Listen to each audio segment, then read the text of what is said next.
siz Xorasanini qəbul eləyəsiniz. İmam zühur etməmişdən əvvəl o əslən Xorasani olacaq. Bir əl ilə işləməyəcək. İmam zühur bayrağın gəlib ondan alacaq. Bu harda qeyd olunub?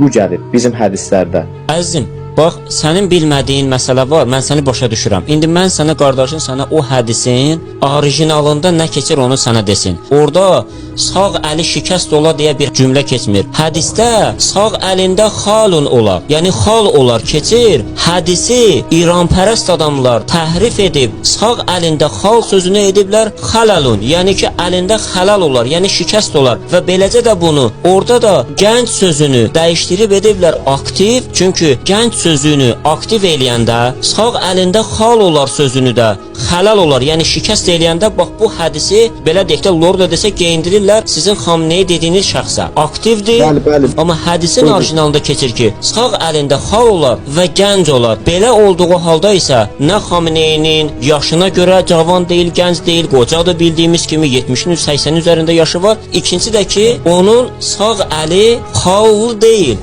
şikəstdir ki, hədisdə də şikəst keçmir, xallıq keçir, yəni sağ əlində xal olar deyir. Siz gedin bu hədisin ərəbinə, orijinalına baxın, görün ki, sizi bugün İranda oxuyan, təhsil alan şəxslər aldadırlar. Bəziləri bilərəkdən aldadır, hamısının haqqına girməyəcək. Bəziləri də bilmirlər, özləri də bilmirlər ki, ümumiyyətlə hədisin orijinalı necədir və yaxud da ki, bilməyərəkdən. Məlumatı azdır, maraqlanmır, dərsi yaxşı oxumayıb, Allahu alim, yəni konkret bir səbəb saymıram. Yəni sizə nəyi demək istəyirəm əzizim? Sənin mənə bu dəqiqə danışdığın o hədisin orijinalına, ərəbinə bax, gör orada gənc sözünü də görəcəksən, və sağ əlində xal sözünü görəcəksən. Aktiv və ya sağ əli şikəst olan birini görməzsən ki, bunu Xamneyə uyğun gəldiyi düşüncəsində olasan.